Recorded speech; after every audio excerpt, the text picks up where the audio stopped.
ఇచ్చేసిన సందర్భంలో సార్ తూర్పుగోదావరి జిల్లా తరపున రైతాంగం తరపున ధన్యవాదాలు తెలియజేస్తున్నాం సార్. ఈ రైతు సేవా కేంద్రంలో మన గ్రామ వ్యవసాయ సహాయకులు బాలు గారు సార్, ఆయన లాస్ట్ 1 వీక్ రైతులతో డిస్కస్ చేసిన ఇష్యూస్ మీద ఈ రోజు మీ సమక్షంలో చర్చించడానికి రెడీగా ఉన్నారు సార్. మీరు అనుమతిస్తే బాలు గారు వస్తారు సార్.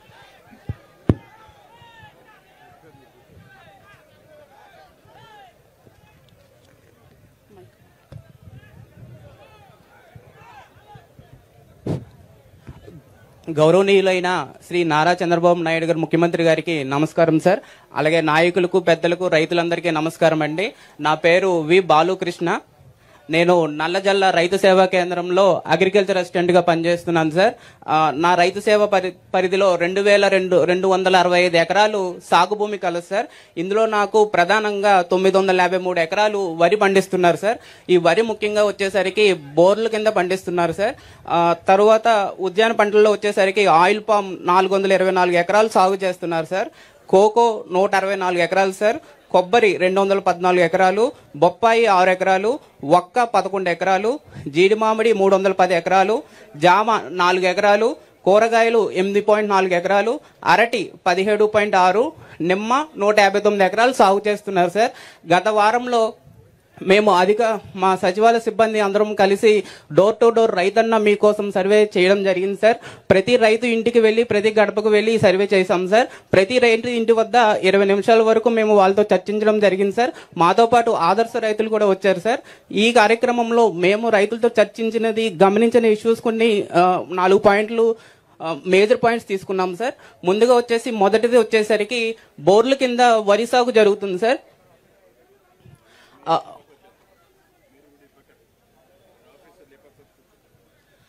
బోర్ల కింద వరి సాగు జరుగుతుంది సార్. అందులో వచ్చేసరికి 500 ఎకరాలు ఐడెంటిఫై చేయడం జరిగింది సార్. ఈ 500 ఎకరాలు వచ్చేసరికి మనకి అప్లాండ్ లో ఉంటుంది సార్. ఇది మనకి ఆయిల్ పంప్ సాగుకి చాలా వీలుగా సూటబుల్ గా ఉంది సార్. దాన్ని మేము ఆయిల్ పంప్ కన్వర్ట్ చేయడానికి రైతులతో మాట్లాడడం జరిగింది సార్. రైతులు కూడా సుముఖంగా ఉన్నారు సార్. మనకి వచ్చేసరికి పూర్వం ఆయిల్ పంప్ వచ్చేసరికి మొక్కకి సబ్సిడీ అనేది మనకి సరిగా అందకపోవడం చేత చాలా మంది రైతులు ముందుకు రాలేదు సార్. కానీ మనకు గత సంవత్సరాల కాలంలో ప్రతి మొక్కకి మనం 100% సబ్సిడీ అందిస్తున్నాం సార్. రైతులు చాలా సంతోషంగా ముందుకు మారడానికి వచ్చారు సార్. వరితో పోల్చుకుంటే ఆయిల్ పంప్ లో వచ్చేసరికి మనకి 1,26,000 ఆదాయం వస్తుంది సార్. వరి అయితే మనకి 15,000 నుంచి 20,000 మనకి ఆదాయం చేయగలుగుతుంది. దానితో మా రైతులందరూ ఆయిల్ పంప్ కి మారడానికి సూటబుల్ గా ఉన్నారు సార్. మొత్తం మీ యొక్క సేవా కేంద్రంలో, రైతు సేవా కేంద్రంలో ఎన్ని ఎకరాలు ఆయిల్ ఫామ్ ఉంది? 414 ఎకరాలు. ఫర్ ఏకర్ ఎంత ఆదాయం వస్తుంది? నికర ఆదాయం ఎంత వస్తా ఉంది? నికర ఆదాయం వచ్చేసి 1,26,000 వస్తుంది సార్. ఖర్చులు పోయి సార్. ఏంటా నిజమేనా?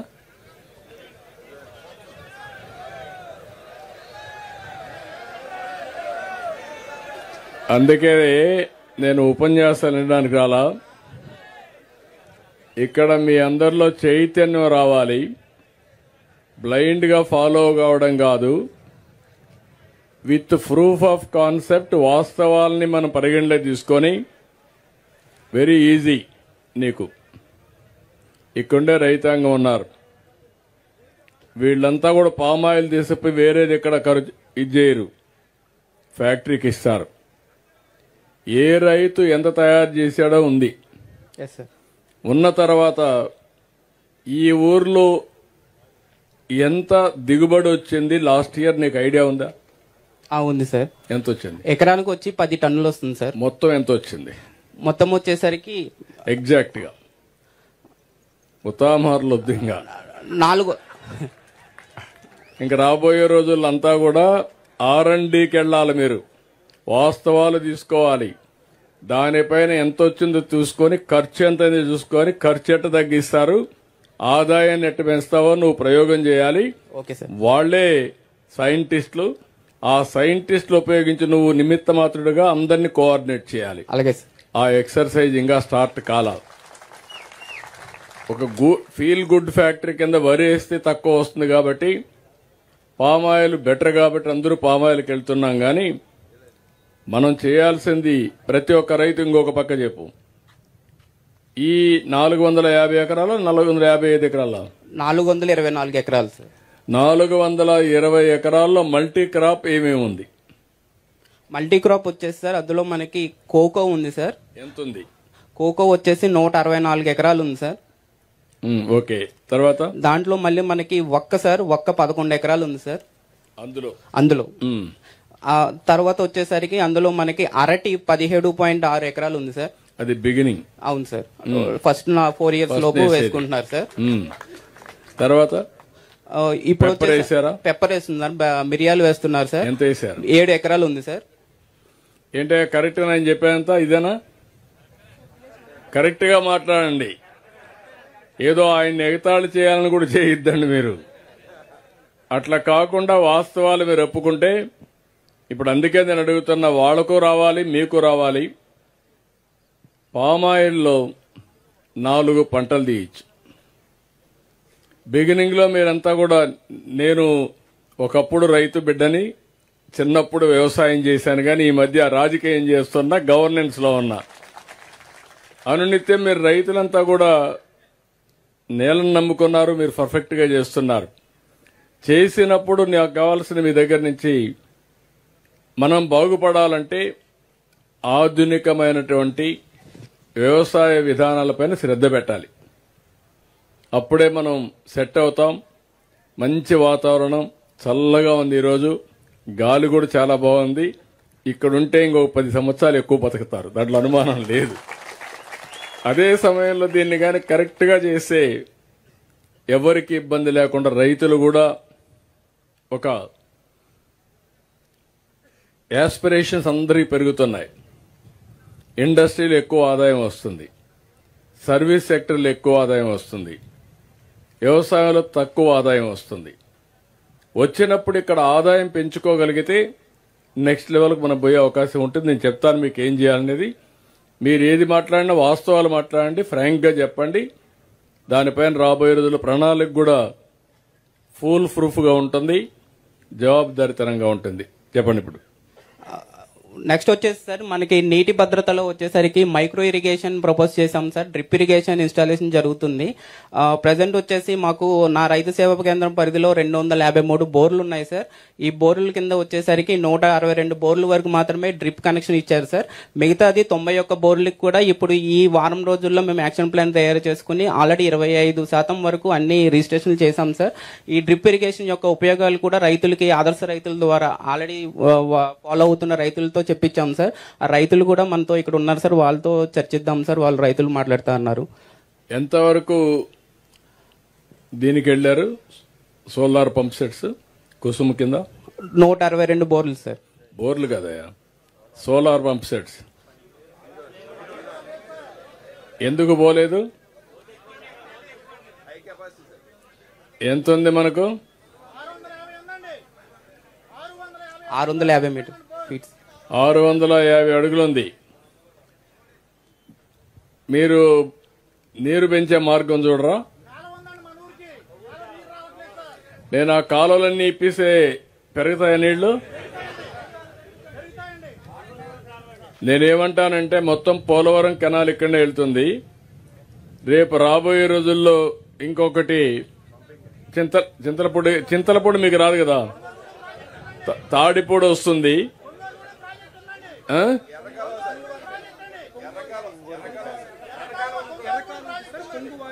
కొంగువారిగూడెం అదెంతది? ఓకే, అది అయిపోయినా మాట్లాడదాం. మీరు మౌలిక సమస్యలన్నీ కూడా ఒకసారి అర్థమైతే ఈ మీటింగ్ లో ఏం చేయాలని ప్రణాళిక చేసి నాకు ఒక ఐడియా వస్తుంది. ముందు వచ్చిన దాన్ని జనరల్ గా మాట్లాడుకొని డీటెయిల్స్ అన్ని చేయాలని చేద్దాం. ఓకే, కరియా. కోకోనట్ లో వచ్చేసరికి కోకో పంట అంతర పంటగా వేస్తున్నారు సార్. వాటిలో మనకి బ్లాక్ పెప్పర్, మిరియాలు కూడా అంతర పంటగా వేసిన రైతులు కొంతమంది ఉన్నారు. మిగిలిన రైతులు కూడా వేసుకోవడానికి ముందుకు వస్తున్నారు సార్. కాకపోతే మనకి అంత ప్లాంట్ మెటీరియల్ సప్లై లేకపోవడంతో డిహెచ్ఓ గారికి ఇన్ఫార్మ్ చేశాం సార్. నర్సరీస్ తో మాట్లాడారు. ఆ ప్లాంట్ మెటీరియల్ కి వచ్చేసి మన ప్రభుత్వం తరఫున ప్రోత్సాహం అడుగుతున్నారు సార్. వస్తే అంతర పంట కింద మిరియాలు కూడా వేసుకుందాం అంటున్నారు సార్ రైతులు. ఆ రైతుల్లో ఆల్రెడీ వేసిన రైతులు, సక్సెస్ అయిన రైతు చర్చించడానికి రెడీగా ఉన్నారు సార్, మాట్లాడతామన్నారు. రైతు ఎక్కడ? సుబ్బరాజు గారు సార్. మైక్ ఇక్కడ చెప్పండి. అందరికీ నమస్కారం సార్. ముఖ్యమంత్రి గారికి కృతజ్ఞతలు సార్ మా నియోజకవర్గం వచ్చినందుకు. యాక్చువల్గా ఇక్కడ హార్టికల్చర్ అనేది చాలా ముందు నుంచి ఎలా జరుగుతుందో అలాగే జరుగుతుందండి. కొత్తగా ఏమి ఇన్నోవేషన్ జరగలేదండి. 1995లో మీరు ముఖ్యమంత్రిగా ఉన్న రోజుల్లో మీరు ఒక మాట చెప్పేవారండి. ఏమనంటే ట్రెంచ్లు కొట్టండి, చెక్ డ్యాములు కట్టండి అంటే అంతా నవ్వుతూ ఉండేవారండి. కానీ నా చిన్నప్పుడు 200 అడుగులు ఉండే బోరు ఈవేళ 450 అడుగులు వెళ్ళింది సార్. ఇవాళ 450 అడుగులకి వెళ్ళింది సార్. 200 ఉండేది సార్. దానికి కారణం ఏంటంటే ఇక్కడ మన ఏరియాకి వచ్చేసరికి 1000 mm వర్షపాతం ఉంది సార్. ఒక ఎకరానికి వచ్చి 4000 మీటర్లు అయితే 40 లక్షల లీటర్ల వాటర్ మన రెయిన్ఫాల్లో తీసుకుంటున్నాం సార్. కానీ ఇక్కడ హై వాటర్ ఇంటెన్సివ్ హార్టికల్చర్ వచ్చి పామాయిల్ సార్. పామాయిల్కి అత్యధికంగా 35 లక్షల లీటర్లు వాటర్ కావాలండి పర్ ఇయర్, పర్ ఎకర్. కానీ ఇక్కడ ఏం చేస్తున్నారంటే ఈ రెయిన్ఫాల్ ఏమవుతుందంటే స్ట్రీమ్స్ అయ్యి, స్ట్రీమ్ నుంచి మళ్ళీ కాలువలు అయ్యి, కాలువల నుంచి మురికి కాలువలు అయ్యి, మురికి కాలువల నుంచి సముద్రంలోకి వెళ్ళిపోతుంది సార్. ఈ విషయం తమరు మీరు గమనించి ఫామ్ పాండ్స్కి ఒక చిన్న ఐడియా ఉంది సార్. మీరు ఎలా చేస్తే ఒక్క మాట చెప్తాను సార్. అది ఏమైందంటే ప్రతి దాంట్లోనూ వాటర్ స్ట్రీమ్ అవుతుందండి, ప్రతి చేలోను. అది హార్టికల్చర్ బాగా ఎక్కువ ఉందండి. అగ్రికల్చర్ అయితే మనం ఏం చేయలేమండి. అది ఏదైతే చివరికి వస్తుందో ప్రతి 5 acresకి ఒక ఫామ్ పాండ్ చేసి దాంట్లో దాన్ని హార్వెస్ట్ చేసి, జనరల్గా మనకి 12 నెలల కాలంలో 6 నెలలు వాటర్ ఉంటుంది sir. From June to November to May వచ్చేసరికి డ్రై ఉంటుంది సార్. ఆ డ్రై టైంలో ఈ హార్టికల్చర్లో డ్రై మ్యాటర్ ఉంటుంది సార్. ప్రతి ఎకరానికి 2 టన్నులు డ్రై మ్యాటర్ వస్తుంది సార్ ఆన్ అండ్ యావరేజ్. దీన్ని ఏదైనా కల్చరైజ్ చేసి దాన్ని బ్యాక్టీరియల్ కల్చర్ చేసి డికంపోజ్ చేస్తే అక్కడే మైక్రోబియల్ యాక్టివిటీ పెరిగి మళ్ళీ మనం ఆ చేలోనే వాడుకొని ఎరువులు, యూరియా ఇవన్నీ కూడా తగ్గించే అవకాశం ఉంటుంది సార్. ఇది అంటే మా అవగాహన సార్. మేము పాటిస్తున్నామండి. మీరు అవకాశం ఇస్తే అందరికీ చెప్పి చేస్తున్నారా? మీరు చేస్తున్నాం సార్. ఏంటి దానివల్ల లాభం ఏంటి? ఇప్పుడు నీళ్ళేమో నేలలోకి ఇంకుతాయి సార్. సో వాటర్ టేబుల్ పెరుగుతుంది సార్, నెంబర్ 1. నెంబర్ 2 వచ్చి మైక్రోబియల్ యాక్టివిటీ పెరిగిన ఎరువు మన వాటికే పనిచేస్తుంది సార్, మన చేనుకే పని. ఎంతవరకు ఎరువుల వాడకం తగ్గుతా ఉంది, ఖర్చు తగ్గుతా ఉంది దానివల్ల? మేము ఫస్ట్ ఇయర్ 75% ఇది చేసాం sir, chemical fertilizer. Second year 50% అండి. ఇప్పుడు థర్డ్ ఇయర్లో 75% రెడ్యూస్ చేసాం సార్. 25% వాడుతున్నారు ఇప్పుడు 25% వాడుతున్నాం సార్. అంటే ఒకేసారి తగ్గిస్తే ఈల్డ్ మీద ఇంపాక్ట్ అవుతుందని చెప్పేసి. ఈల్డ్ తగ్గలేదా? ఇప్పుడు తగ్గలేదండి, కాన్స్టెంట్ గా ఉంది సార్. ఇప్పుడు నీకు ఈ ఎక్స్పీరియన్స్ అయినాక సార్ నెట్ జీరో ఏదైతే అనుకుంటున్నామో, పామ్ ఆయిల్లో వచ్చే నీళ్లు అక్కడే భూగర్భ జలాలుగా మార్చండి సార్. అక్కడి నుంచి వచ్చే వేస్ట్ అంతా కూడా పామ్ ఆయిల్లో వచ్చే అన్ని కూడా తీసుకొని మళ్ళా భూమిలో వేయడం, అవును సార్, మగ్గబెట్టి. ఇది చేస్తే చాలా వరకు ఎరువులు తగ్గిపోతాయి. రెండోది, మీరు ఫైనల్ గా ఏదైనా వాడాలంటే మైక్రో న్యూట్రియంట్స్ వాడడం. అవును సార్. కెమికల్ ఫెర్టిలైజర్స్ కాకుండా మైక్రో న్యూట్రియంట్స్ వాడితే one of the best product వస్తుంది. దానికి రేట్ కూడా ప్రీమియం వస్తుంది. ఎందుకు ఈ నియోజకవర్గం నేను అదే వెంకటరాజు గుడి చెప్పాను, ఈ ఎక్సర్సైజ్ మీరు స్టార్ట్ చేయండి, గవర్నమెంట్ మీకు అండగా ఉంటాం. అంటే మీరు అందరూ కూడా ఒకటి గుర్తుపెట్టుకోవాలి, ఇది ఎన్టీ రామారావు గారు ఉన్నప్పుడు మలేషియా నుంచి పామ్ ఆయిల్ మొక్కలు తీసుకొచ్చాం, ఫస్ట్ టైం చరిత్రది. తర్వాత నేను ముఖ్యమంత్రి అయిన తర్వాత 1-2 సార్లు రేట్లు పడిపోతే సబ్సిడీ ఇచ్చాం, అక్కడి నుంచి కాపాడుకుంటూ వచ్చాం. మలేషియాలో ఏంటంటే హెవీ రెయిన్ ఉంటుంది, రెయిన్ ఫెడ్ ఇది. మన దగ్గర వెస్ట్ గోదావరి వాతావరణం బాగుంది, నీళ్లు లేవు. మీరు గుర్తుపెట్టుకోవాలి. ఒకప్పుడు నేను వస్తే పెద్ద గొడవ మీరు చేసేది, కరెంటు స్లాబ్లో ఇమ్మని పెద్ద గొడవ చేసేవాళ్ళు. దానికి కారణం ఏంటంటే కిందికి వెళ్తున్నారు, మీటర్ గాని పెడితే మీరు భరించలేరు.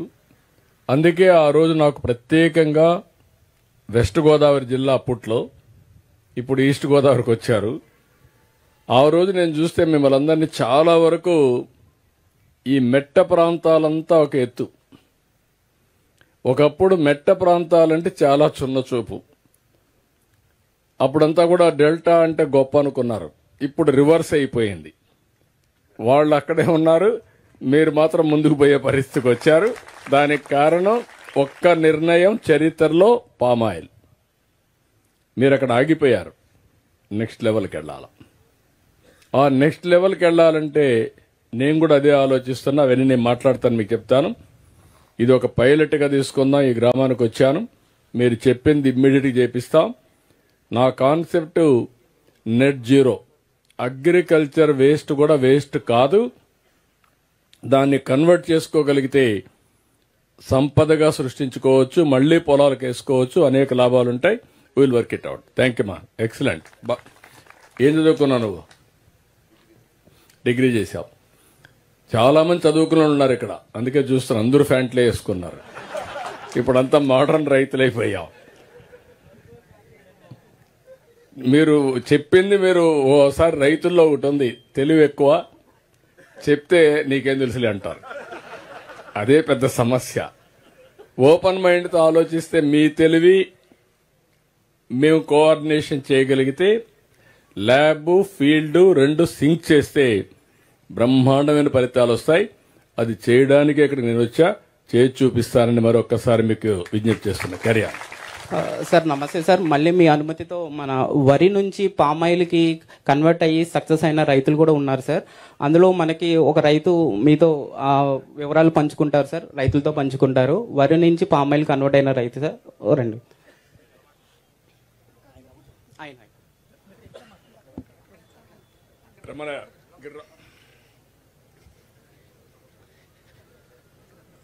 రైతన్న మీకోసం కార్యక్రమానికి విచ్చేసినటువంటి మాన్యశ్రీ ముఖ్యమంత్రి వర్యులు శ్రీ శ్రీ శ్రీ నారా చంద్రబాబు నాయుడు గారికి, అలాగే ఎమ్మెల్యే గారికి, మొత్తం మినిస్టర్లకి, మొత్తం కలెక్టర్ గారికి, మొత్తం అందరికీ, నా తోటి రైతులందరికీ హృదయపూర్వక ధన్యవాదాలండి. నేను గత 25 సంవత్సరాల నుంచి మా తాతగారు మా నాన్నగారికి ఇచ్చారు, మా నాన్నగారు నాకు ఇచ్చారు. నేను చిన్న సన్నకారు రైతునండి. 2.5 ఎకరాలు, 3 ఎకరాలు కౌలు చేస్తున్నాను సార్. మాది నల్ల రేగడ నేల అండి. అది పామాయిల్కి అనువు కానీ నేల అని ప్రతి వాళ్ళు అపోహపడుతున్నారు. నేను కూడా ఉన్నాను అందులో. కాకపోతే ఈ 25 సంవత్సరాల మట్టి మేము బోర్లు వేసి, ఆ బోర్లు పోతుంటే మళ్ళీ ఇంకో బోర్ వేసి వాటర్ ఎక్కువ వాడవలసి వస్తుందండి ప్యాడీకి. దాంతో మేము ఇసుకు చెంది పామాయిల్కి వెళ్ళాలనే నిర్ణయంతో ఉన్నాం. ప్రకృతి వైపరీత్యాల వల్ల మొన్న రీసెంట్గా వచ్చిన మందా తుఫాన్ వల్ల 1 ఎకరం 3 గంటలన్నర కోసామండి. మిషను గంటకు వచ్చి 3,000 రూపాయలండి. 14 నుంచి 15,000 రూపాయలు, 10,000 నుంచి 15,000 రూపాయలు ఓన్లీ మిషన్ వాళ్ళే పట్టుకెళ్ళిపోయారండి. మాకు వచ్చే దాంట్లో 25% నుంచి దగ్గర 30% నా గింజలో కొన్ని పోయినాయండి. మాకు 50% వచ్చింది, అదనపు ఖర్చు అయింది. కానీ ఇప్పుడు మేము పామాయిల్కి ఎంత కన్వర్ట్ అవ్వాలనుకుంటున్నామంటే, ఒక గ్రూప్ వేజ్గా 100 ఎకరం ఉందంటే, అంటే పైన నీరు ఉంటే కింద నీరు మామూలుగా మళ్ళీ నల్ల ఎకరానికి వచ్చేస్తుందండి. దానివల్ల ఆ మొక్క ఎర్రబడిపోద్దన్న ఓ అపోహలో మేమున్నాం. గ్రూప్ వేజ్గా మొత్తం అందరం కలిపి 100 ఎకరమో 150 ఎకరమో మొత్తం అందరూ రైతులందరూ యూనిటీగా ఉండి అందరూ ఒకే మొక్కేసి గాడులు గనక తీస్తే ఈ నీరంతా బయటికి మొక్కల్లో లేకుండా వెళ్ళిపోతే పామాయిల్లో కన్వర్ట్ అయితే మాకు పామాయిల్ ఇప్పుడు ప్యాడీలో మొన్న మాకు 30 బస్తాలు అయిందండి. ఆ 30 బస్తాలు మామూలుగా 1776 రూపాయల రేటుని మనం అమ్మితే 71,000, 60,000 అలా వస్తున్నాయండి. అదే పామాయిల్కి వెళ్తే 10 టన్నులు అయితే 10 టన్నుల్లో 20,000 రూపాయల రేటుని వచ్చినా 2 లక్షల రూపాయలు, అందులో 1 లక్ష రూపాయలు పెట్టుబడి పోయినా 1 లక్ష రూపాయలు. ఇందాక బాలు గారు చెప్పింది కరెక్టే సార్. పామాయిల్ రేటు తక్కువగా ఉన్నప్పుడు అంత ఆదాయం లేదండి. పామాయిల్ రేటు ఇప్పుడు 19,000 నుంచి 20,000 రూపాయలు ఉందండి. 10 టన్నులు ఖచ్చితంగా రైతుకు పండుతుంది. 1 లక్ష రూపాయలు పెట్టుబడి అయినా 1 లక్ష రూపాయలు గ్యారంటీగా మిగులుతుందండి. అంటే అందరూ మిగులుతులేదని అన్నారు, 1 లక్ష రూపాయలు మిగులుతుంది. అయితే నేను సేంద్రీయ వ్యవసాయం కూడా చేశాను సార్. సేంద్రీయ వ్యవసాయం చేస్తామంటే అంటే నాకు ఉన్న 2 ఎకరాల్లో 1 ఎకరం పియ్యాలు పెట్టానండి. ఎందుకోసం పెట్టానంటే ఇప్పుడున్న ఆరోగ్య పరిస్థితుల్లో ప్రతి వాళ్ళు మామూలుగా షుగర్ పేషెంట్లు, కిడ్నీ పేషెంట్లు వీళ్ళందరూ చాలా మంది ఉన్నారు. నేను కొంత తింటాను, తర్వాత నెక్స్ట్ నా తోటి రైతులు ఎవరన్నా మారేవాళ్ళు మీలాంటి పెద్దలు ఎవరైనా, ఏవో గారు, జేడీ గారు, డి గారు చాలా మంది నా దగ్గర నుంచి పట్టుకెళ్ళారండి. నేను చేలోకి వెళ్ళలేదండి. ఏవో గారు చూసి ఈ మామూలు జీవామృతం కొట్టండి, చేప ద్రావణం కొట్టండి, లేకపోతే పాలింగు కొట్టండి, లేకపోతే పుల్ల మజ్జిగ కొట్టండి, లేకపోతే దర్శపర్ణి కొట్టండి, లేకపోతే అగ్నిహోత్రం కొట్టండి, లేకపోతే మామూలుగా మీరు తూటికాడి కషాయం కొట్టండి అంటేనే కొట్టాను తప్ప నేను మామూలుగా ఫెర్టిలైజర్స్ మట్టుకు వాడలేదండి. అది కూడా డ్రోన్ ద్వారా కొట్టాను సార్. డ్రోన్ కూడా వాడారు, డ్రోన్ ద్వారాగానే వాడాను సార్. టెక్నాలజీ కూడా వాడారు, టెక్నాలజీగా వాడామండి. అంటే అది ఎలాగంటే ప్రకృతి ఇప్పుడు వర్షం ఉందండి, మామూలుగా ఏ నిమిషానికి వచ్చేద్దో తెలియదు. అదే డ్రోన్ అనుకోండి జస్ట్ 5 minutes లో 1 ఎకరం అయిపోతుంది సార్. ఆ ఎకరం వల్ల గమ్ముని ఎదరికి వెళ్తుందండి. ఇప్పుడు మన ఎమ్మెల్యే గారు నీ ఆరోగ్యం బాగుందా? నా ఆరోగ్యం నెంబర్ 1 అండి. నాకు 50 సంవత్సరాలు సార్. 50 సంవత్సరాలు ఇవాళగానే నేను 60 నుంచి 70 కేజీలు గడ్డి ఎత్తానండి. నాకు 3 ఆవులు ఉన్నాయి. ఇంటికాడ డ్రమ్ ఉంటది, అందులో మామూలుగా జీవామృతం తయారు చేసుకుంటాను, ఆవు పంచతం పట్టి అది తయారు చేసి నా ఇంటికాడ ఉన్న కూరగాయల మొక్కలు కూడా పోసుకుంటాను సార్. అంటే నా గురించి, నా ఆరోగ్యం, తర్వాత నాతోటి నా రైతులు ప్లస్ ఎవరైనా నాకు తెలిసిన ఆఫీసర్స్ కానీ పెద్ద పెద్ద వాళ్ళు కానీ అంటే కొంచెం జడుస్తున్నారండి. మేము చెప్పేది నాకు వచ్చేదైతే ఎదరగా పండేదైతే 40 బస్తాలు అయింది అనుకోండి, నాకు 25 బస్తాలు అవుతుంది. కానీ నేను 1776 రూపాయలకి అమ్మనండి. 2500 రూపాయలు నిరుడి కూడా ఉన్నాయండి నా దగ్గర, 3000 రూపాయలు. అలాగైతే నమ్ముతానండి. నాకు ఒక గది ఉంది, ఆ గదిలో వేసేస్తున్నా సార్. వేసేసి అందులోంచి అమ్ముతున్నాను. అయితే నాకు నా ఆరోగ్యం కోసం నేను హ్యాపీగా ఉండాలి, తర్వాత నా తోటి వాళ్ళు హ్యాపీగా ఉండాలి, అలాగే మొత్తం అందరూ హ్యాపీగా ఉండాలన్న ఉద్దేశంతో వేరే వాళ్ళకి క్యాన్సర్ రాకూడదని నా క్యాన్సర్ ఇప్పించకూడదు. అంటే ఇప్పుడు పంజాబ్ రాష్ట్రంలో వేళ మొన్న ఎమ్మెల్యే గారు రీసెంట్ గా చెప్పారండి, పంజాబ్ రాష్ట్రంలో క్యాన్సర్ పేషెంట్లకి ట్రైన్లో వేసారంటండి తీసుకెళ్తాకి. మన రాష్ట్రంలో అది జరగకూడదు. అయితే రాష్ట్రం లెవెల్లోకి నేను వెళ్ళాను సార్. మీలాంటి వాళ్ళు చూడాలి, కనీసం ఊర్లో నా వార్డ్ రేంజ్ లోకి నేను చూసుకోవాలని, ఊర్లో ఇంటింటికి నా వార్డ్ రేంజ్ లో చూసుకోవాలన్న ఉద్దేశంతో నేను అలా చేశాను సార్. కానీ అది గిట్టుబాటు అవుతలేదు. 1 ఎకరం తింటాక కావాలి కాబట్టి అది ఉంచి ప్యాడీ టైపులో మొత్తం అందరూ గ్రామ యూనిటీగా పెద్ద పెద్ద ఆఫీసర్లు, ఎమ్మెల్యే గారు మొత్తం అందరూ, కలెక్టర్ గారు వీళ్ళందరూ వచ్చి రైతులందరూ కూర్చోబెట్టి ఈ నల్ల రేగడి నేలలో కూడా పామాయిల్ వేసి, పామాయిల్ అంతర పంట కింద బనానా వేసి, బనానా అయిపోయాక ప్యాడీ ఎదరకు వచ్చేటప్పుడు అందులో కోకో కానీ ఒక్క కానీ మిరియాలు కానీ వేసి ఆ నల్ల రేగడి నేలలో కూడా ఎక్కువ ఆదాయం తీసి మేము ఎదరికి వెళ్ళాలన్న ఉద్దేశంతో ప్యాడీ నుంచి నేను పామాయిల్కి మాట్లాడడానికి కనెక్ట్ అయ్యాను సార్. నాతోటి పాటు అందరూ ఆరోగ్యంగా ఉండాలన్నది నా సంకల్పం సార్. Thank you. కోకో కూడా మంచిది ఆరోగ్యానికి. రెండోది పామాయిల్ కూడా మంచిది. నెయ్యి కానీ వేరుశనగ నూనె కంటే కూడా పామాయిల్ బెస్ట్ ఆయిల్ సార్. అదోటి సార్, ముఖ్యమంత్రి గారు ఇప్పుడు మేము ఆవులు మేపుతున్నాం సార్. ఆవుల్లో కొంచెం కాస్ట్ ఎక్కువైపోతుందండి. అంటే ఇప్పుడు ఉన్న దాంట్లో మీరు వచ్చాక దానా ఇస్తున్నారు సార్. ఇది వరకు ప్రభుత్వంలో దానాకి డబ్బులు కట్టాం, దానా రాని రోజులు కూడా ఉన్నాయి. అంటే ఒక తౌడు వచ్చి కేజీ నుంచి 30 నుంచి 35 రూపాయలు అయిపోయింది సార్. మాకు ఆవు పాలు కేంద్రం కాడికి వెళ్తే 35-40 రూపాయలు లోపే పడుతుంది సార్. అయితే మేము ఉలవ పిండి పెట్టి మేపాలన్న ఉద్దేశం నాదండి. అంటే నేను పక్కనున్న ఓళ్ళకి పోతానండి, 50 నుంచి 60 రూపాయలండి నేను పోసే పాలు. అయితే నేను ఉలవ పిండి పెడతాను, మామూలుగా దానాలు అవి పెట్టనండి. అంటే దానా పెడితే అందులో కెమికల్ శాతం ఎక్కువ ఉంటుందండి. పక్కన రుద్ర బ్యాటరీ ఉందండి, ఆ రుద్ర బ్యాటరీ నుంచి మామూలుగా దానా ఫీడు బయటికి సరఫరా చేస్తున్నారు. 6 నుంచి 7 రూపాయలండి. అది ఇవాళ పెడితే 3 లీటర్లు ఇచ్చే ఆవు ఆటోమేటిక్గా రేపు 4 లీటర్లు ఇస్తుంది సార్. కానీ నేను పెట్టే దానా వల్ల 3 ఇచ్చేది 3 ఇస్తుందండి, ఎక్కువ ఇవ్వదు. కానీ ఆరోగ్యం బాగుంటుంది, ఆ ఉలవల వల్ల ఆవు బాగుంటుంది, ఆ ఆవు వల్ల మేము బాగుంటాం, మేము బాగుంటే దేశం బాగుంటుంది. ఇప్పుడు నువ్వు పాలు అవి తయారు చేస్తే నేను వేరే వాళ్ళు తాగే పరిస్థితిలో ఉంటారు. అయితే రిజర్వ్ చేసుకోవాలి, రిజర్వ్ చేసుకోవాలి. నాదో చిన్న రిక్వెస్ట్ సార్, మేము 1 ఎకరం మామూలుగా పచ్చమేత వేసి ఆ పచ్చమేత కోసి ఆవులకి వేస్తాం సార్. పొద్దున్నే బండేసి వెళ్తాం, గడ్డి కోసుకొస్తాం, తీసుకొస్తాం. కానీ గిట్టుబాటు అవుతలేదు సార్. ఎన్ఆర్జీఎస్ నుంచి నిధులు ఏదన్నా ఉంటే ఈ రైతులు కోసుకునే వాళ్ళకి మాకు మత్తరలేసి, అట్లా కాకుండా ఊర్లో ఉండే రైతులంతా కలిసి గడ్డి వేసుకుంటే కామన్ గా ఒక డాక్రా ఉమెనో లేకుంటే ఒక రైతో ఫార్మర్స్ ప్రొడ్యూసర్స్ ఆర్గనైజేషన్ పెట్టి మీరు ఆ కల్టివేషన్ నరేగా డబ్బులు ఇస్తాం, మెకనైజేషన్ చేస్తాం, ఖర్చు తగ్గుతుంది, మీకు ఆదాయం పెరుగుతుంది, అది పెడతాం. అది ఒకే దుక్కునే కుదరదు సార్ మాకు. అక్కడ ఎవరి చేలో వాళ్ళు వేసుకుంటాకే అది ఎట్లా చేయాలంటే గవర్నమెంట్ ఆఫ్ ఇండియా ఫార్డర్ కి ఇస్తున్నారు. కానీ ఓవరాల్ గా అయితే ఇంకొంచెం బెటర్ గా ఉంటుంది. ఏం చేయాలన్నా మోడల్ వర్కౌట్. అగ్రికల్చర్ కి ఇవ్వడం లేదు వాళ్ళు, హార్టికల్చర్ కి ఇస్తున్నారు సార్. ఇప్పుడు మనకి భోజనం పెట్టేదే అగ్రికల్చర్ సార్. హార్టికల్చర్ డబ్బు కోసం సార్. డబ్బు ఎంతైనా సంపాదించవచ్చండి, ఆరోగ్యం కావాలి సార్. అందుకేమా నువ్వు చెప్పింది ఉపన్యాసం నాకు కూడా బాగా నచ్చింది. నేను అదే మాట్లాడుతున్నా. మన చేతుల్లో ఉండి నేను ఇక్కడే చేయగలుగుతాను. గవర్నమెంట్ ఆఫ్ ఇండియా అయితే వాళ్ళతో మాట్లాడాలి, డెఫినెట్ గా టేకప్ మీ చేయాలి. పెద్దోళ్ళందరూ చేసి కదంతా ఈ ప్యాడీ వేసేవాళ్ళు, ఈ ఆవులు మేపేవాళ్ళు కూడా కొంచెం మీరు ప్రోత్సాహం ఇస్తే ఆ దానాల రూపంలో ఈ ఉలవలో పచ్చగడ్డి, ఎండుగడ్డి ఇలాంటివి పెట్టి ప్రజల ఆరోగ్యాన్ని కాపాడతారు సార్. డబ్బు ఎంతైనా తర్వాత మనం సంపాదించుకోవచ్చు, ఆరోగ్యం పోతే రాదు sir. Thank you sir. Good, బాగా మాట్లాడాడు. గట్టిగా చప్పట్లు కొట్టి అభినందించాను. చాలా బాగా మాట్లాడాడు, స్పష్టత ఉంది. సార్ నమస్కారం సార్. నా పేరు పాతూరు రమేష్ సార్. మాది అచ్చినపాలెం గ్రామం అండి. రైతన్న మీకోసం కార్యక్రమంలో మా గోపాలపురం నియోజకవర్గం నల్లజల రావటం మా రైతులందరికీ ఆనందదాయకం సార్.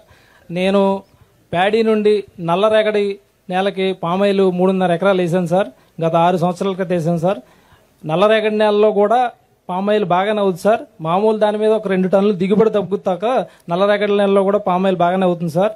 నేను వేసి 6 సంవత్సరాలు వెళ్ళింది సార్. 3.5 ఎకరాలు వేసానండి. ఇప్పుడు ఈ సంవత్సరం 5.5 టన్నులు అయిందండి. ఈ టన్ను వచ్చి 19,635 రూపాయలు ఉందండి. రైతుకి గిట్టుబాటుగానే ఉందండి. పామాయిల్ రైతులు బాగా ఇబ్బంది పడేది ఏంటంటే కరెంట్ లైన్లన్నీ పామాయిల్ తోటలు ఉండటం వల్ల అవి కొయ్యటం వల్ల ఆ కమ్మ వెళ్ళి వైర్ల మీద పడి రైతు కూలీలు చనిపోతున్నారు సార్. వాటి మీద యాక్షన్ తీసుకుని ఆ వైర్లన్నీ తొలగించి కేబుల్ వేసే ఏర్పాట్లు చేస్తే మా రైతులందరికీ మంచి చేసిన వాళ్ళు అవుతారు సార్. కేబుల్ అంటే చాలా కాస్ట్ అవుతుంది కదా. కేబుల్ చాలా కాస్ట్ అవుతుంది, సైడ్కి మార్చాలి. అది 25% ఛార్జ్ చేస్తున్నారు. దాన్ని తగ్గించి ఏం చేయాలో I will give guide lines.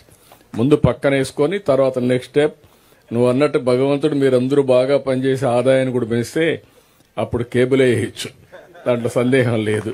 కొంచెం టైం పడుతుంది. Okay, thank you sir. మీకు ఆలోచనలు బాగున్నాయి. మీ ఆలోచనలు ఆచరణలో కొంచెం మిస్ మ్యాచ్ ఉంది. ఆచరణ యోగ్యంగా మీ ఆలోచనలు ఉంటే ఫేజ్డ్ వారిగా మనం ముందుకు పోవచ్చు. నమస్కారం సార్. నా పేరు వేణు అండి, నల్లజర్ల గ్రామం. నేను రీసెంట్గా ఆయిల్ పామ్ ప్లాంటేషన్ వేసానండి జూన్లో. దానిలో ఇప్పటి వరకు ఏ విధమైన అంతర పంట అయితే వేయలేదు నేను. దానికి రైతన్న మీకోసంలో భాగంగా ఆర్ఎస్కే ప్రతినిధి మా ఇంటికి వచ్చారండి. ఆయన వచ్చి ఏదైతే అంతర పంటలు వేయొచ్చో దాని గురించి అరటి వేసుకుంటే మీకు సంవత్సరానికి 50 నుంచి 60 వేల రూపాయలు ఆదాయం వస్తుందని చెప్పారు. మేము దానికి ప్రిపేర్ అయ్యి ఉన్నాం. ఇప్పుడే ఆయన చెప్పడం వల్ల ఇక్కడ ఒక రైతును కూడా ఏసీ సక్సెస్ అయిన రైతును కూడా మాకు పరిచయం చేశారు. దాన్ని కూడా మేము ఆయనతో కూడా మాట్లాడితే ఆయన సలహా ఇచ్చారు. వేసుకోవడం వల్ల మనకి 50 నుంచి 60 వేలు ఆదాయం వస్తుంది first year, next year 70,000 to 80,000 ఆదాయం వస్తుందని చెప్పారండి. దాన్ని వేసుకోవడానికి మేము ప్రిపేర్ అయ్యి ఉన్నాం. దాంతోపాటు మాకు ఒక చిన్న యూనిట్ కూడా ఉందండి, క్యాజు ప్రాసెసింగ్ యూనిట్. దానిలో కూడా మేము క్యాజు ప్రాసెసింగ్ చేస్తుంటామండి ఇక్కడ. Thank you, very nice, good. ఎంత టర్న్ ఓవర్ ఉంది క్యాజు ప్రాసెసింగ్ యూనిట్? 2 crores చేస్తామండి. 2 crores ఉంది ఎంఎస్ఎంఈ. మీరెంతమంది దాంట్లో? మా బ్రదరు నేను ఇద్దరు కలిసి. అవును సార్. పొలం ఎంత ఉంది? పొలం 8 acres ఉందండి. 8 acres. ఇప్పుడు ఈ రైతును చూసారు. నీ పేరేంటి? వేణు అండి. ఏం చదువుకుందా వేణు? MCom sir. మీ బ్రదరు? మా బ్రదర్ 10th class సార్. వీళ్ళిద్దరిని చూశారు. ఇదే నేను కోరుకుంటున్నా. ఇప్పుడు ఆయన చేసింది వ్యవసాయ ఆధార పరిశ్రమ పెట్టాడు, ఎంఎస్ఎంఈ పెట్టాడు. జీడిపప్పు వస్తుంది, ఆ జీడిపప్పుని ప్రాసెస్ చేసి తద్వారా ప్యాకింగ్ చేసి అమ్మే పరిస్థితికి వచ్చాడు. 2 కోట్ల టర్న్ ఓవర్ రీచ్ అయ్యాడు. ఆదాయం ఎంత వస్తుందమ్మా దీంట్లో పర్సంటేజ్? ఆదాయం 2 crores లో పర్సంటేజ్ 25 lakhs అట్లా ఉంటుంది. 25 lakhs అంటే దగ్గర మీరు చూస్తే 10% పీబీటీ ఉంది, ప్యాట్ అంటే అన్ని పోయి నికర ఆదాయం. ఇక్కడ మీరు రైతులందరూ ఆలోచించాల్సింది ఏంటంటే ఆయన ఫ్యామిలీ పెట్టుకున్నారు. మీరు కూడా గ్రాడ్యువల్ గా నేను కాల్ ఇచ్చాను. 1 farmer, అది 1 family, 1 entrepreneur. ప్రతి ఇంటికి పారిశ్రామికవేత్త నా స్లోగన్. వినడానికి మీకు అందరికీ ఏదో ఏం చెప్పేసి అనుకుంటారు కానీ 25 ఏళ్లకు మునుపు నేను ఒక మాట చెప్పాను. ఎగ్జాక్ట్ గా 30 ఏళ్లకు మునుపు ఒక ఇంటికి ఒక ఐటీ ప్రొఫెషనల్ రావాలి అన్నాను. చదివించమన్నా పిల్లల్ని, చదివించారు. ఈ రోజు 25 ఏళ్లలో హైదరాబాద్ లో చూసినా విదేశాల్లో చూసినా తెలుగు వాళ్ళు వెళ్లారు. ఆ దేశం కంటే కూడా అమెరికాలో ఉండే అమెరికన్స్ ఆదాయం $60,000, మన వాళ్ళ ఆదాయం $125,000, అంటే డబల్. ఏ దేశమైనా సరే అదే కనపడుస్తా ఉంది. నాలెడ్జ్ ఎకానమీకి ఉండే శక్తి అది. ఇప్పుడు నేనిచ్చిన పిలుపు ఏంటంటే ప్రతి ఒక్క ఇంటికి ఒక పారిశ్రామికవేత్త, రైతు కూడా ఇదే విధంగా ఎంఎస్ఎంఈ పెట్టచ్చు. ఇప్పుడు 2 కోట్లు వస్తుంది, అది 5 కోట్ల తీసిపోయే మార్గం, దాన్ని 10 కోట్లు 20 కోట్లు పెంచుకుంటా పోయే మార్గం వర్కౌట్ చేయాలి. రెండోది, మీకు ఫార్మర్స్ ప్రొడ్యూసర్స్ ఆర్గనైజేషన్ పెడుతున్నాం. అంటే ఒక 10 మంది రైతులు కలిసి మీరు పండించే పంట మధ్యవర్తులు లేకుండా నేరుగా ఫ్యాక్టరీకి ఇవ్వడం కానీ, లేకపోతే కన్జ్యూమర్కి చేరవేయడం కానీ, లేకుంటే ఎక్స్పోర్ట్ చేయడం కానీ, అది కూడా మీరు చేసుకుంటే మీ ఆదాయం పెరుగుతుంది. రైతులు కూడా పారిశ్రామికవేత్తలయ్యే అవకాశం వస్తుంది. ఒకప్పుడు నేను చెప్పాను, రైతు బిడ్డగానే మిగిలిపోకూడదు, రైతు బిడ్డ ఐటీలో రాణించాలని ఆ రోజు చెప్పా, చేసి చూపించాం. ఈ రోజు నేను మిమ్మల్ని కోరేది, ఆయన చూసిన తర్వాత నాకు ఆనందం కలిగింది, అందుకే చెప్తున్నా. మీలో చాలా మంది ఎంకామ్లు, పిహెచ్డీలు, లేకుంటే అనేక విధాలుగా చదువుకుని ఉన్నారు. వ్యవసాయ ఆధార పరిశ్రమలే కాకుండా ఇంకొక పక్కన సర్వీస్ రంగంలో కూడా ఈరోజు అనేక వినూత్నమైన మార్పులు చూడబోతున్నారు మీరు రాబోయే రోజుల్లో. ఆ వినూత్నమైన మార్పుల్లో మీరు భాగస్వాములు కావాలి. గ్రామాల్లో ఇదే మరి ఆలోచన విధానం పెరగాలి. ఒకరిని చూసి ఒకరు నేర్చుకోవాలి. కొంతమంది ఇన్నోవేటివ్గా ఆలోచించి ముందుకు పోతే మనం ముందుకు వచ్చే పరిస్థితి. ఇప్పుడే ఒకరు మాట్లాడినప్పుడు చెప్పారు, నేచురల్ ఫార్మింగ్ లో వచ్చిన తర్వాత డ్రోన్ పెట్టి డ్రోన్ ద్వారా అవన్నీ స్ప్రే చేయడం, అలాంటివి ఇంకా రాను అనేక మార్పులు వస్తాయి. మీ ఊరికి వచ్చేటప్పుడు ఇది కొంచెం అడ్వాన్స్డ్ గ్రామం, ఇది నాకు ఐడియా ఉంది. అన్ని గ్రామాలు ఈ మారిగా తయారు చేయాలని నా ప్రగాఢమైన ఆకాంక్ష, కోరిక. అది తయారు చేస్తాం. Thank you.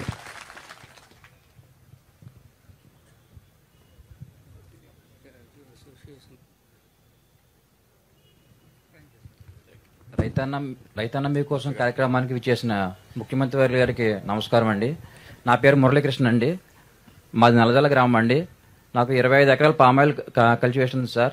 దాంట్లో 5 ఎకరాలు రీసెంట్గా వేసాను సార్. 3 సంవత్సరాలు అయింది వేసి. దాంట్లో అంతర్ పంటగా బనానా వేసాను సార్. 1 ఎకరాలకు వచ్చి 50 నుంచి 60 వేలు వస్తుంది సార్ ఫస్ట్ సంవత్సరం. రెండో సంవత్సరం వచ్చి 60 నుంచి 70 వేలు వస్తుంది సార్. మిగతా 20 ఎకరాలు కూడా పామాయిల్ ఉంది సార్. ఈ పామాయిల్లో మాకు మేజర్గా మేము 2 సమస్యలు ఎదుర్కొంటున్నాం సార్. ఒకటి, మాకు పామాయిల్ కోయడానికి లేబర్ కొరత ఉంది సార్. ఇక్కడ లేబర్ కూడా కొంతవరకు వస్తున్నారు సార్. అది హైట్ వచ్చేసరికి 30 అడుగుల వరకు వస్తున్నారు సార్. ఆ తర్వాత హైట్ 40 అడుగులు పెరిగిపోయేసరికి లేబర్ దొరకట్లేదు సార్ మాకు. దానికి మాకు కల్టివేషన్కి మిషనరీ ప్రొవైడ్ చేస్తే మేము వాడుకుంటాం సార్. ఇంకోటి రెండో సమస్య ఏంటంటే, మాకు ఏజ్డ్ గార్డెన్ ఉంది సార్. 25 ఇయర్స్ ఏజ్డ్ గార్డెన్ ఉంది సార్. దాన్ని ఇప్పుడు తీసేయవలసిన పరిస్థితి ఉంది సార్. అది తీసేసి ఎక్కడ డంప్ చేయాలో తెలియదు సార్ మాకు. అది మేము తీసేయడానికి మాకు మిషనరీ పెట్టుకుంటే 80,000 నుంచి ₹1,00,000 ఖర్చు అవుతుంది సార్ 1 ఎకర్కి. దానికి మాకు డిస్మాండ్లకి మిషనరీ మాకు అందుబాటులో ఉంటే అది కూడా వాడుకుంటాం సార్. అది తీసేసి మళ్ళీ కూడా మేము ఫ్రెష్ పామాయిల్ మొక్క వేసుకుని పెంచుకోవడానికి అవకాశం ఉంటుంది సార్. ఇది హార్టికల్చర్ మైక్ ఇవ్వండి అక్కడ. ఇప్పుడు ఏమన్నా దీంట్లో మెకనైజేషన్ లో కానీ మోడర్నైజేషన్ లో అక్కడ మైక్ ఇవ్వండి. అక్కడ శ్రీనివాసరెడ్డికి దాంట్లో ఏమైనా మనకు ఒకసారి నోట్ చేసుకొని ఎట్లా చేయగలుగుతాం అవి కూడా ఒకసారి వర్కౌట్ చేయండి. చెప్పండి సార్. అంటే ప్రీవియస్ సార్ మనకు ఇన్సులేటెడ్ మెషిన్ ఉంటుంది సార్ హార్వెస్టింగ్ కి. అది ప్రీవియస్ ఉన్నప్పుడు సబ్సిడీ కింద ఇచ్చేవాళ్ళం సార్. అది ఆపేస్తున్నారు. మళ్ళీ అగైన్ ఇప్పుడు రీసెంట్ గా అలౌ చేశాను సార్. ₹20,000 ఉంటుంది సార్. దాని కాకపోతే అది మనం మలేసియా నుంచి మాత్రమే మనం ఇంపోర్ట్ చేసుకుంటున్నాం సార్. మన ఇండియాలో ప్రొడక్షన్ లేదు సార్. అది దానికి ఇండియాలో కూడా మన వాళ్ళు తయారు చేయమనండి. Yes sir. అంటే కార్బన్ తో కొంత కర్ణాటకలో రీసెంట్ గా చేసిన అన్నారు సార్. ఆ కార్బన్ అంటే అది వేరే మెటీరియల్ ఉంది సార్ మలేషియాలోది. అది మనకు ఎలక్ట్రిసిటీ కండక్టర్ వచ్చి కొంత హైట్ పోయిన తర్వాత కొద్దిగా ఎలక్ట్రిసిటీ ఇన్సిడెంట్ జరుగుతూ ఉన్నాయి సార్. దానికి కర్ణాటకలో ఉన్నది కార్బన్తో చేశారు సార్. అది ఎలక్ట్రిసిటీ కండక్టర్ కాకుండా ఉంది సార్ రైట్ నౌ. అది ఎగ్జామిన్ చేస్తున్నాం సార్. ఇప్పుడు సబ్సిడీ మొత్తం అలౌ చేశాను సార్. 20,000 సార్. 50% సబ్సిడీ మనం ఇస్తున్నాం సార్. అది కాకుండా ఇంకోటి ఆయన చెప్పింది ఏంటంటే, ఆ 25 ఏళ్ల ప్లాంటేషన్ అంతా కూడా మళ్ళీ ఆటోమేటిక్ కన్వర్ట్ చేసి మళ్ళా పెట్టుకోవడానికి. అది ఎగ్జామిన్ చేసి అది చేపిస్తాం, స్కీమ్ లింక్ కూడా చేపిస్తాం సార్.